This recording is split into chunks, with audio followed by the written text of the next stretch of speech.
असर पड़ने वाला है? देखिए, अभी धीरे धीरे झटके लगेंगे। ये 20 रुपये बढ़ेगा, 20 से भी ऊपर ना चला जाए, ये इनके हाथ में नहीं रहा है।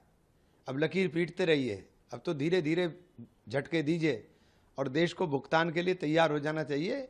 चूँकि देश को भुगतना है, अब सोने के ऊपर, अभी खाने के ऊपर भी आ जाएगा कि रेस्टोरेंट में खाना मत खाओ चूँकि गैस नहीं मिल रही है, ट्रैवल मत करो, खुद ट्रैवलिंग में इनकी कमी नहीं होगी। तमाशे हो रहे हैं कि रिक्शाओं से विधायक जा रहे हैं, मोटरसाइकिल पे मुख्यमंत्री जा रहे हैं। अरे कितना तेल मुख्यमंत्री रिक्शाओं में, प्रधानमंत्री के एक आयोजन पे जितना खर्च हुआ है इतना है, एक साल में नहीं खर्च कर सकते, सबका इकट्ठा करके भी लगा लो आप। प्रधानमंत्री के एक आयोजन पे जो भी इन्होंने गुजरात में किया, 3 लाख लीटर तेल खर्च हुआ था। तो ये जो देश को ले जा रहे हैं ना, जिधर देश को तैयार हो जाना चाहिए और प्रधानमंत्री जी को पार्लियामेंट बुला करके पार्लियामेंट को बताना चाहिए कि देश के अंदर हो क्या रहा है, किस परिस्थिति की तरफ आप लेकर जा रहे हो। कभी आप लॉकडाउन की ओर इशारा करते हो, कभी आप सोने खरीदने के ऊपर रोक लगाते हो, सोना का दाम एकदम ऊपर चढ़ता है, कल चांदी का दाम ऊपर चढ़ा फिर धड़ाम से नीचे गिरा। आप कहाँ क्या करना चाह रहे हो, कहाँ खड़ा करना चाह रहे हो, कुछ समझ में नहीं आ रहा है। ये तो वैश्विक संकट है, लेकिन अगर सही रहते, सही निर्णय हो जाते तो हम इस संकट के अंदर ना फंसते।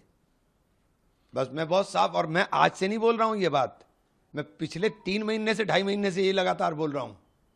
और हमारे नेता ने तो सालों से बोल रहे हैं कि कहां लेकर के जा रहे हैं। अब वो बबल जो है ना, वो पूरा बन गया, भी ये फटने की तैयारी में।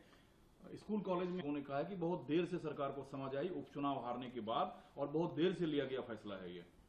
देखिए, हिजाब के ऊपर सवाल हो रहा है, लेकिन नीट की परीक्षा में पर्चा लीक हो गया या और प्रतियोगिताएं जो होती हैं, जो भर्ती होती हैं, उनके पर्चे लीक हो जाएंगे, उसके ऊपर सवाल नहीं होगा। नीट के अंदर 22 लाख बच्चों ने इम्तिहान दिया, जिन्होंने उत्तीर्ण कर लिया उनका क्या होगा। और जो गरीब बच्चे जिन्होंने नीट का एग्ज़ाम दिया, नीट के एग्ज़ाम के ऊपर सिर्फ एग्ज़ाम देने पर 10,000 रुपये कम से कम खर्च आता है, सिर्फ एग्ज़ाम देने पर, और बाकी छोड़ दीजिए उनकी मेहनत। 22 लाख लोगों को 10,000 से कैलकुलेट कर लीजिए, क्या तमाशा का आप देश में कर रहे हो। कहाँ खड़ा कर दिया आपने देश को ला करके। आप बात करोगे हिजाब के ऊपर, बात करोगे जिहाद के ऊपर, बात करोगे मस्जिद मंदिर के ऊपर, बात करोगे नफरत के ऊपर, लेकिन ये बात नहीं करोगे कि बच्चों का भविष्य का क्या होगा, ये बात नहीं करोगे कि स्वास्थ्य का क्या होगा।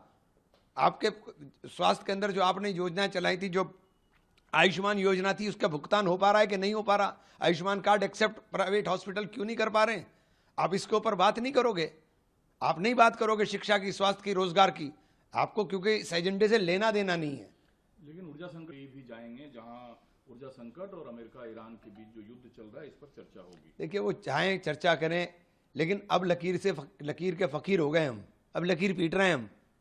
अब वो काम निकल चुका, भुगतान देश को करना है। सरकार की नासमझी का भुगतान ये देश करेगा। अभी ये 2 रुपए बढ़ा है, ये और बढ़ना है। अभी झटके धीरे धीरे दे रहे हैं, ये लोगों का माइंड सेट कर रहे हैं, धीरे धीरे झटके देंगे। अभी बीच में ये कुछ ना कुछ, कहीं से जिहाद लाएंगे, कहीं से कुछ और लाएंगे, कहीं से नफरत लाएंगे, ये उसका तड़का लगाएंगे कि लोग उसके अंदर उलझ जाएं, इनसे सवाल ना करें। ये तमाशा बना रखा है देश में। आज भोजशाला विवाद या मैंने कहा ना, आ गया, कुछ ना कुछ लेके आएंगे ये भाई। ये इतना तमाशा करते हैं क्योंकि इनको माइंड सेट देश का समझ में आ गया। मुद्दे तो इनको इनका माइंड सेट समझ में आ गया देश का। ये देश को उलझा के रखना चाहते हैं कि इस देश के लोग बुनियादी सवाल के ऊपर सवाल नहीं करते, शिक्षा पे सवाल नहीं करते, स्वास्थ्य पे सवाल नहीं करते, कि रोजगार के ऊपर सवाल नहीं करते, महंगाई के ऊपर सवाल नहीं करते। 10 पैसा तेल बढ़ता था, 10 पैसा हमें बचपन में याद है, तो हंगामा मच जाता था। यहाँ रुपए 10-10 रुपए, 20-20 रुपए बढ़ेंगे तो कोई सवाल नहीं होगा, क्योंकि लोगों को सेट कर दिया कि देशभक्ति के लिए तेल भी हम 200 रुपए ले लेंगे। ये देशभक्ति नहीं हो रही है, अब अंडानी और अंबानी भक्ति है। इस अडानी और अंबानी भक्ति के अंदर देश को कहां खड़ा कर दिया लाकर भाई।